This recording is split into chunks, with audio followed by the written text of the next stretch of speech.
Yeah, so these are the seasonings that I used. Okay.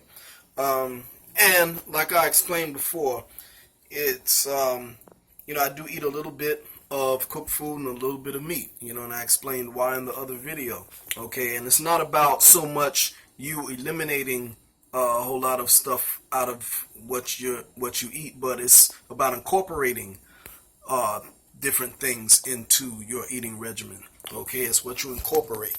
All right, and the quality of the foods that you eat, the quality of the meats, etc. Okay, you got to learn how to eat right for your blood type. Certain blood types do need to eat meat. Okay, do you do the knowledge to that? All right. So, and I also want to let the viewers know who looking for the history stuff that I do. There's more stuff coming. All right, but when I get more people interested, it's like a lot of people watch the video but they don't hit a like or they don't leave comments and stuff like that. So when I find people interested, then I'll do more videos on the history. Okay, plus I'm working more on, wait, hold on, come right back.